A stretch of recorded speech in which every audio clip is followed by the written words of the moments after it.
My family hijacked my kitchen and tried to steal my career with a sham family business. I exposed gaslighting, set boundaries, and took my power back.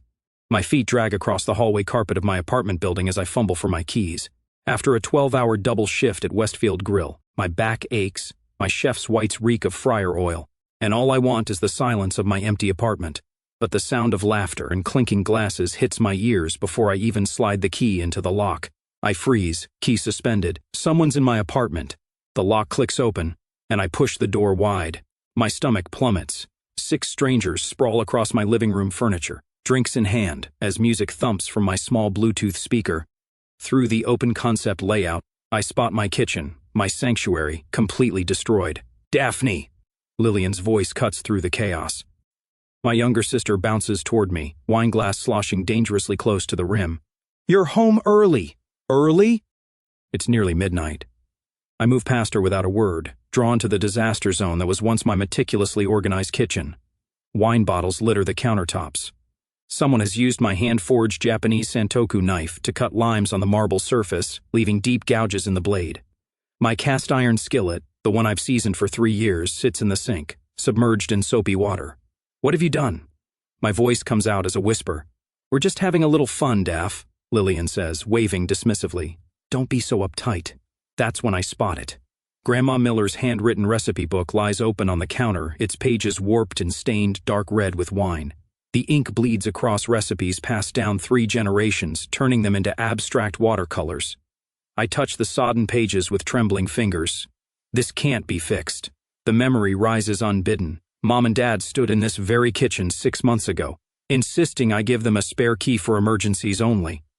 I'd hesitated, but their hurt expressions wore me down. "We're family, Daphne," Dad had said. "Don't you trust us?" 3 weeks later, I came home from a late shift to find Lillian asleep on my couch, empty wine bottles on my coffee table. My roommate had company, she'd explained with a yawn. I needed somewhere to crash. Then it became a pattern. Lillian, dropping by whenever I worked nights. My specialty ingredients, imported vanilla beans, saffron threads, aged balsamic, disappeared without replacement. My kitchen gradually became community property. Last month, I confronted my parents after finding evidence of another impromptu gathering. Dad's dismissive attitude still stings. "That kitchen belongs to family too, Daphne. Don't be so selfish." Mom nodded in agreement. "Lillian's just social, dear. You could learn from her. Always the responsible one. Always expected to give in. Always watching Lillian get away with anything while I built my life, careful brick by careful brick." A crash yanks me back to the present. Someone has knocked over a stack of copper measuring cups. They roll across the floor like dropped coins. "Everyone out," I say, my voice cutting through the chatter. "Now." The strangers look at me, then at Lillian, unsure. "It's only 11 o'clock at night," Lillian exclaims with theatrical shock. "God, you're such a buzzkill." "This is my home," I say, my hands trembling but my voice steady. "My kitchen. My things that you've destroyed." "Oh please, it's hardly destroyed," Lillian retorts. "Out." Lillian's friends gather their belongings, muttering as they file past me. One guy tries to take a half-full wine bottle. I snatch it from his hand without a word. "You're overreacting," Lillian says, pulling out her phone. "I'm calling Mom and Dad." For a second, old habits threaten to surface, the urge to back down, to apologize, to keep the peace. Then my gaze falls on my chef's knife, sitting in a puddle of something sticky. The handle is cracked. The knife Chef Thomas gave me when I graduated culinary school. "A cook's knife is her voice in the kitchen," he'd said. Something inside me hardens. "Go ahead, call them," I say, picking up the ruined knife and turning it in the light. "But when you're done, you're leaving too." Lillian's eyes widen. She's never seen this version of me before. The one who doesn't bend, the one who doesn't make excuses for her, the one who finally sees through a lifetime of manipulation. "You can't kick me out. I'm your sister. Watch me." I push her outside and slam the door. Have you ever had that moment when something inside you just snaps? When you realize you've been taken advantage of for far too long? The moment you finally understand that the people who should love you the most have been using that love as a weapon against you? I was about to find out what happens when you finally stand your ground. A week after the incident, I was invited to my parents' house for dinner. My aunt was there as well, carefully watching the situation unfold. The scent of pot roast hits me the moment I step into my parents' suburban home for Sunday dinner. Mom's been making the same meal on rotation for 20 years. Pot roast means she wants something. "Daphne." Just in time, Dad's voice booms from the dining room. where crystalline glasses already sparkle with wine. His car dealership smile is in full force, the one that appears when he's about to pitch a customer the extended warranty. Mom bustles from the kitchen, wiping her hands on her floral apron. There you are, honey. Lillian's been here for an hour already. Of course she has. Lillian lounges at the table, scrolling through her phone, not bothering to look up. Hey, Daff, she murmurs, one finger still swiping. I take my assigned seat, same chair since I was 12, and notice the thick manila folder placed conspicuously next to Dad's water glass. Red flag. So, Dad begins. Before I've even unfolded my napkin, we've been talking about a business opportunity. Mom practically vibrates with excitement as she serves the pot roast. Richard, let her eat first, she says. No time like the present, Eleanor, he replies, leaning forward, elbows on the table. Daphne, you know how you've always wanted to work in a real restaurant? I set down my fork. I do work in a real restaurant. Dad waves this away. A line cook job isn't what I mean. We're talking about something you can build. A legacy.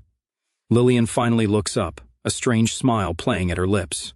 Dad slides the manila folder toward me. We've been exploring options for you to legally register a small restaurant. For me? I ask. For the family. Mom corrects, taking her seat. Your culinary expertise combined with Lillian's business acumen. Dad beams. Exactly. You handle the kitchen and Lillian will be the manager and face of the operation. She'll handle the customers, marketing, all that front of house business. I never said You're good at cooking, Dad interrupts. But managing is Lillian's strength. This way, it's fair. Fair. The word lands like a slap. I open the folder and freeze. Inside are printed real estate listings with Dad's handwriting in the margins, available immediately. Good foot traffic, reasonable lease terms.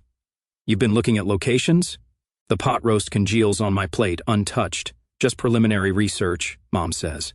Nothing definite yet. Lillian slides her phone across the table. Check out my Pinterest board. I've been collecting ideas for months. The screen shows a board titled Our Restaurant with hundreds of pins. The oldest dates back 4 months. My fingers go numb as I scroll through images of restaurant interiors, menu designs, and staff uniforms, all chosen without a single conversation with me. There's more, Dad says, pulling another paper from the folder. We've started the loan application process. Just need your signature since you're the one with the culinary background. My signature, my credit, my responsibility if it fails, but not my vision. We've told everyone at church, Mom adds, refilling wine glasses. The whole family is so excited about the girls' restaurant venture. When exactly were you planning to ask if I wanted this? My voice comes out quieter than intended. Dad's eyebrows rise. This is how family businesses work, Daphne. We all have our roles. You cook excellent food and Lillian handles the business end. Don't you want us to be close again? Lillian asks, her voice honey-sweet. Like when we were kids? Remember how we used to play restaurant with your easy-bake oven? The memory twists in my chest. What she doesn't mention is how she always made me cook while she took the Monopoly money from our stuffed animal customers. I need some air. I push back from the table and step onto the back porch. The cool evening air is a relief against my flushed skin.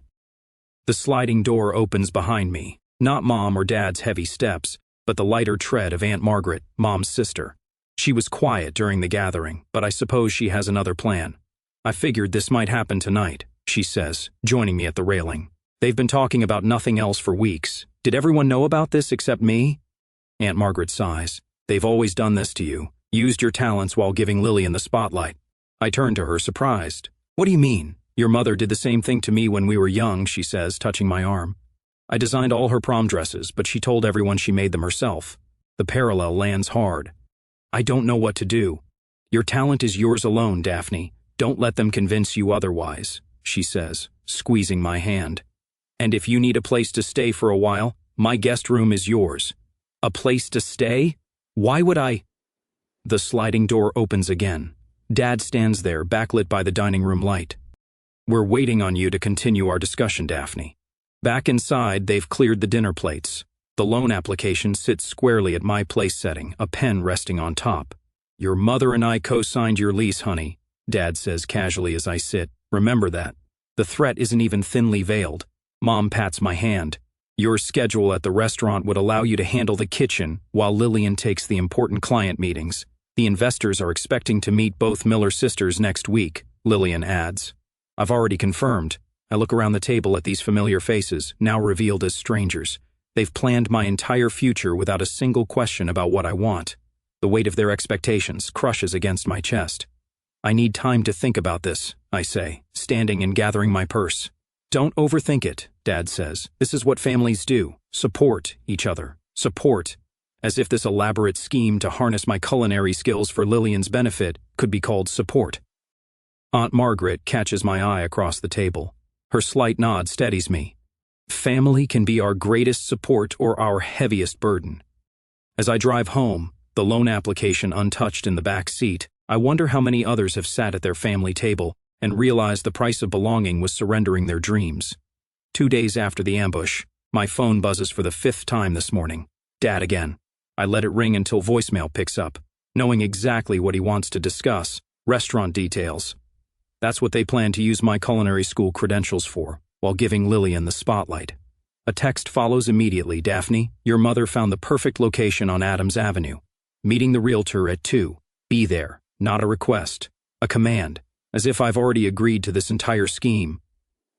The buzzing continues all morning. Mom calls about recipe modifications to make them more commercial, dear. Lillian texts about potential investors she's bringing by my apartment tomorrow without asking. Again, I'm chopping onions for my dinner prep when Mrs. Henderson from church calls. Just wanted to congratulate you on the restaurant, she says. Your father announced it during fellowship hour. So proud of you girls finally working together. My knife slips, nearly catching my finger. He announced it? Oh yes, dear. His girl's opening a restaurant. The whole congregation is thrilled. Lillian even showed everyone some logo designs on her phone. Your name was on them too. The world tilts sideways. I thank her automatically and hang up, my hand shaking so badly I have to put the knife down. They're creating a reality I never agreed to, building walls around me brick by brick until I have no choice but to surrender. Later that evening, my phone rings with an unfamiliar number. I almost ignore it, assuming it's another family friend calling to congratulate me. But something makes me answer. Is this Daphne Miller? A woman's crisp voice, professionally warm. Yes, speaking. This is Valerie Chambers, executive assistant to Chef Thomas Anderson at Ember. We received your resume last month. Chef Anderson would like to interview you tomorrow morning if you're available. My heart stutters. Ember is the prestigious new restaurant opening downtown. I'd sent my resume on a whim last month, never expecting a callback. Yes, absolutely yes, I say. The Ember kitchen gleams with purpose the next morning. No clutter, no chaos, just the quiet precision of professional chefs preparing for service. Chef Anderson is tall and serious, his eyes missing nothing as I prepare my signature scallop dish during the working interview. He watches without comment until I plate, then takes a single bite. His expression remains neutral, but something shifts in his eyes. Your flavor profiles are extraordinary, Daphne. The validation feels foreign, almost uncomfortable. No comparison to Lillian, no dismissal of my career as just cooking, just recognition of what I can do. I need a head chef, he says, leaning against the counter. Someone with your technical skills and palate, creative control of the menu, your name featured prominently, proper salary and benefits. I stand paralyzed, unable to process what I'm hearing. But there must be more qualified chefs in San Diego. I've interviewed 12, he says. None understand balance like you do. He slides a contract across the counter. Take the weekend to think about it.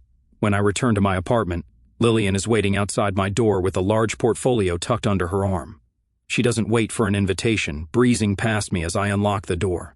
Finally, I've been waiting forever, she says, spreading fabric swatches across my coffee table. These are for the banquettes. I'm thinking the burgundy velvet, but Mom likes the charcoal. I set my keys down carefully. Lillian, when did I ever say yes to any of this? She doesn't even look up. We have meetings with 3 banks next week for the small business loans. Dad says your credit score will help with the terms. Lillian, stop. My voice carries an edge I've never used with her before. I haven't agreed to open a restaurant with you. She finally glances up, blinking in genuine confusion. We've been planning this for months. You've been planning, I correct her. I've been avoiding the conversation. She rolls her eyes dramatically. Oh please, like you had better options. Being a line cook forever? This is your chance to actually be somebody. The truth hits me like cold water. They never believed in my talent or ambition. They never saw me capable of success without Lillian's charisma or Dad's business connections. I interviewed at Ember today, I say. They offered me the head chef position. Lillian's laugh is sharp, right, and I'm opening for Taylor Swift next week. I pull out my phone, showing her Chef Anderson's follow-up email with salary details. Her face falls as she reads, color draining from her cheeks. But, our restaurant. Your restaurant, I correct her. On my credentials. With my liability if it fails. That evening, Aunt Margaret calls. I heard from your mother that you're being difficult about the restaurant, she says. I brace for more pressure. Instead, she says, good for you. I know a small business attorney who can help you formally decline involvement. My treat. The floodgates open. I tell her everything. The exploitation, the assumptions, Chef Anderson's offer. Your father pulled the same stunt with your mother 30 years ago, she reveals. Used her nursing license to open his first dealership while giving her no real authority. History repeating itself. The next day, my culinary school mentor calls. I heard you might be settling for less than you deserve. Any truth to that? Word travels fast in professional kitchens. When I explain the situation to my CO workers during prep, they close ranks around me with protective fury. The headline cook offers his brother's services to change my locks. The pastry chef invites me to stay at her place if things get ugly. For the first time, I see an alternative family forming around me. One that values what I bring to the table instead of what they can take from it. That night, alone in my kitchen, I cook. Not for others, not for approval, just for the pure chemistry of it. As the flavors build and transform, understanding washes over me. My kitchen was never just about food. It was about control in a life where I had so little, the one space where my decisions mattered. The next morning, I call the locksmith. By afternoon, new keys sit heavy and powerful in my palm. Then I dial Chef Anderson's number. I'd like to accept your offer, I say. The certainty in my voice surprises even me. For once, I'm making a decision solely for myself. The week blurs as I sign my contract, quietly retrieve personal items from my parents' house, and work with Aunt Margaret's lawyer to draft a simple statement declining family business involvement. We prepare responses for every manipulation tactic they might employ at the family meeting they've scheduled for Tuesday next week, the meeting where they expect me to finalize my agreement to their plan. On Monday, my phone constantly buzzes with excited messages. From Dad, proud of you, kiddo, signed the lease today, big announcement tomorrow. Mom leaves a voicemail about the invitation list for a soft opening. Lillian sends a group text to her friends, my sister and I finally making our dream come true. I place the signed Ember contract carefully in my bag. The weight of the paper feels like armor. My reflection in the hallway mirror shows someone I barely recognize, someone with quiet strength in her eyes as she grabs her car keys and heads to her parents' house. Sometimes, the hardest thing and the right thing are the same. Have you ever had to make a decision that you knew would disappoint your family but was necessary for your own well-being? Share your experience below. The next day, at the Tuesday meeting, the incorporation papers sit in the center of my parents' oak dining table like a trap waiting to spring.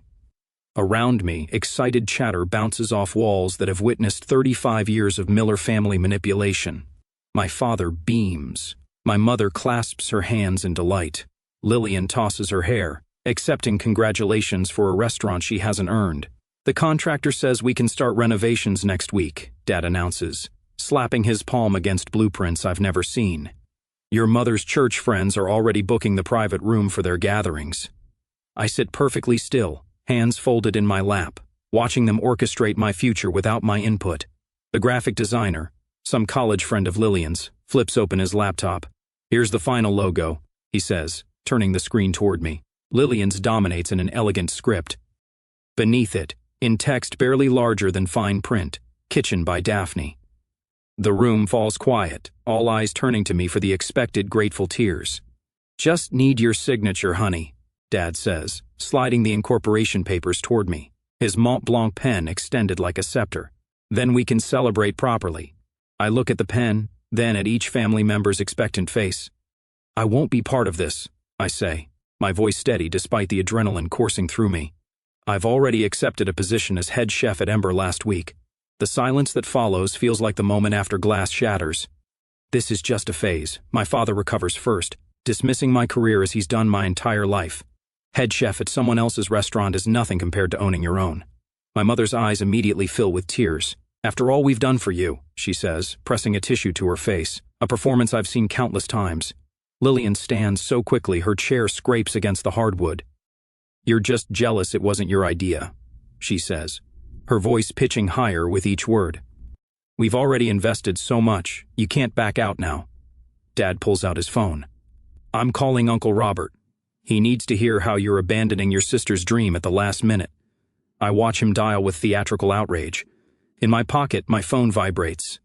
Glancing down, I see Lillian's vague Instagram post already accumulating sympathetic comments. "Family can break your heart when you least expect it." The coordinated attack unfolds exactly as I predicted. My father's voice rises as he recounts my betrayal to extended family.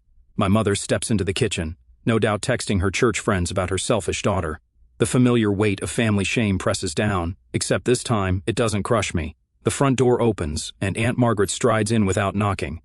"I figured you might need backup," she says, squeezing my shoulder before addressing the room. "Have any of you even tasted Daphne's food lately? She's brilliant." My phone buzzes again. A text from Chef Anderson. "Team's excited to have you on board Monday." Below it, notifications from culinary school classmates commenting on my LinkedIn update about the new position. "I've already signed a contract," I explain calmly, drawing the document from my bag, which means I can't legally enter another business arrangement that would create a conflict of interest. Dad's face reddens. "But the lease is in your name?" I finish for him, "as is the loan application, as are all the commitments you've made without my consent." Lillian steps toward me, mascara smudging beneath her eyes. "What am I supposed to do now?" I stand, gathering my belongings. "That's not my problem to solve. But you were always the responsible one we could count on." My mother blurts, then immediately looks down. My father runs a hand through his thinning hair. "Lillian's not equipped to handle this alone." "I need your name on this to get the loans," he says. Lillian's voice cracks, finally revealing the truth. "Not a partner," I say, "a guarantor. Not a chef, collateral." The realization settles over me with strange clarity. They never wanted my talent or input, just my signature and my labor. "I've spent my entire life being responsible for Lillian's dreams while putting mine aside," I say, rising from the table. "That ends today." Aunt Margaret wraps an arm around my shoulders as we walk toward the door. "You can't walk away from family," my father calls after me, his voice smaller than I've ever heard it. I turn back one last time. I'm not walking away from family. I'm walking toward self-respect. Outside, the evening air feels clean against my face. My hands should be shaking, but they're surprisingly steady. Aunt Margaret gives me a sideways glance as we reach my car. "That moment when you finally stand up for yourself can be both terrifying and liberating," she says quietly. "Was it worth it?" I look back at the house where I've spent decades diminishing myself to fit their expectations. Through the window, I can see them still sitting at the table, the abandoned papers between them. "Every second," I answer, and mean it. The doorbell rings at exactly 7 o'clock Sunday evening. I've been expecting them. Through the peephole, I see my father standing rigidly in the hallway, my mother nervously smoothing her cardigan. Behind them, Lillian dabs at red-rimmed eyes with a tissue. The surprise is Grandma Miller, leaning on her wooden cane, looking confused. A calculated ambush. Bringing Grandma was their nuclear option. I open the door, my face carefully neutral. "This is unexpected. We need to talk about what you're doing to this family," my father says, his car salesman voice already activated. "Your grandmother insisted on coming when she heard how upset Lillian's been." Grandma reaches for my hand. "I don't understand what's happening, Daphne. Everyone's so upset." "Please, come in," I say, stepping aside to allow them into my apartment. The space looks different now, rearranged, reclaimed. Security cameras are discreetly mounted in corners, new locks gleaming on the door. My mother notices immediately. "You changed the locks?" "I did." I guide Grandma to the most comfortable chair. "I have something prepared. Please sit down." My kitchen island holds an array of small plates, 5 distinct dishes arranged with professional precision. Each represents a component of the tasting menu I've developed for my position as head chef. "What's all this?" my father asks, waving dismissively at the food. "My work. Please, try it." Lillian remains standing, arms crossed. "We didn't come here to eat, Daphne. We came because you've ruined everything I've worked for." Her voice cracks on cue. "The investors pulled out when they learned you wouldn't be involved." My father steps closer. "Your mother and I co-signed your lease. Remember that." The threat hangs in the air between us. "Sit down," I say again, pulling out stools. "Or leave. Those are your options." Something in my voice, perhaps the complete absence of apology, makes them hesitate. They exchange glances before slowly taking seats around my kitchen island. I move through my kitchen with practiced efficiency, plating the final touches on each dish. The space feels different now, sacred, mine. I serve each person, describing the components with professional detachment: seared scallop with brown butter and sage, wild mushroom risotto with truffle oil, braised short rib with red wine reduction. Grandma Miller takes a bite of the scallop. Her eyes widen, then close in appreciation. "This is extraordinary, Daphne." My mother picks at her food. "It's very nice, dear, but we need to discuss—" "I'm not finished," I interrupt. I retrieve a folder from the counter and open it between us. I've been gathering pieces of proof against my family for a long time. Security camera footage from the past 3 months. 27 unauthorized entries to my apartment while I was working. I slide printed stills across the counter. Lillian's parties, kitchen destruction, my personal property damaged. My father pushes the photos away. Family doesn't need permission. Text messages, I continue, placing my phone between us and scrolling through Lillian's texts to friends, using my sister's fancy apartment again tonight. She's working till midnight. Their faces change as I continue. Loan applications with forged signatures. My signature. "That's fraud, Dad." I place the paperwork before him, a statement from my apartment manager about noise complaints during my absence. The kitchen falls silent, except for Grandma, who continues eating, making small sounds of pleasure. "You never saw me as a person with dreams," I say, my voice steady despite the heat rising in my chest, just as a useful tool for Lillian's ambitions. A signature on paperwork, free labor, a kitchen to use when convenient. I remove my house key from the ring and place it on the counter. No more emergencies. No more unannounced visits. My boundaries are non-negotiable from this point forward. Respect them, or don't be in my life. My father sits stunned into silence, perhaps for the first time in his life. My mother stares at me like she's seeing a stranger. "You've always been the favorite, anyway." Lillian suddenly bursts out, mascara streaming down her cheeks. "They've always bragged about your cooking while I couldn't find my thing." "That's not true, Lillian," my mother starts, but Grandma's voice cuts through. "It's about time someone told them the truth," she says, setting down her fork with a decisive clink. "Richard, Eleanor, you've used this girl shamelessly for years. I've watched it happen." My parents exchange panicked glances. This wasn't in their script. "We should go," my father mumbles, standing abruptly. My mother follows, tugging at Lillian's arm. "I'm staying a while," Grandma announces. Daphne and I have catching up to do. They leave in disarray, the door clicking shut behind them. The apartment feels lighter somehow, as if their departure has altered the air pressure. Grandma reaches for my hand across the counter. "Your grandfather would be so proud," she says. "He never let anyone take his work for granted either." She opens her large purse and unwraps something from layers of cloth. A chef's knife with a well-worn wooden handle gleams in the kitchen light. His favorite. "I've been saving it," she says, placing it in my hands. "For the right moment, for the right Miller." The knife feels perfectly balanced, its edge still keen after decades, a proper tool passed to hands that would honor it. "Thank you," I whisper, running my finger along the spine. "Family patterns can be broken with courage," Grandma says, lifting her glass in a toast. "And sometimes the greatest act of love is setting a boundary that everyone must respect." 6 months later, I slide the tray of sage-crusted lamb chops into the oven, checking the time. 2 hours until service begins at Anderson's, but the kitchen already hums with precision. My sous chef finishes the sauce reduction exactly as I need it. My standards have elevated this kitchen, and they rise to meet me. "Chef Miller, that writer from San Diego Cuisine is here again," Marcus calls, wiping his hands on his apron. "Said your autumn tasting menu deserves another feature. 4 months as head chef, and already the locals know my name, not because I'm Richard Miller's daughter or Lillian's sister, but because my food speaks its own language. Customers specifically request Chef Miller special, and my team executes my vision without question. The quiet satisfaction feels nothing like the approval I once chased from my family. 6 months after standing my ground, I find myself in another kitchen entirely, teaching an evening class at my old culinary school. A student struggles with the emulsion technique I once fumbled under my father's impatient watch. "Take your time," I tell her, demonstrating the gentle wrist motion again. Rushing only breaks the sauce. Watching her succeed where I once failed, something clicks into place. I've broken more than just an old family pattern. I've created space for others to learn without shame. The realization warms me more than any family praise ever did. Sunday dinners still happen, but on my terms. Last week, my father actually nodded when I mentioned the local restaurant award. "Saw that in the paper," he said, something like respect in his voice for the first time. My mother surprised me, asking about my signature techniques without once mentioning how Lillian might improve them. "Small steps, but progress." "You showed them who you really are," Aunt Margaret whispered before leaving. "That's the hardest battle anyone fights." The text from Lillian comes unexpectedly one Tuesday morning. I was wrong for using you. I want to start fresh.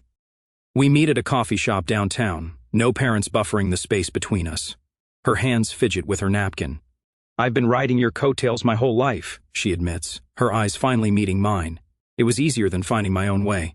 She shows me her acceptance letter to a hospitality management program, then mentions her junior manager position at a small bistro.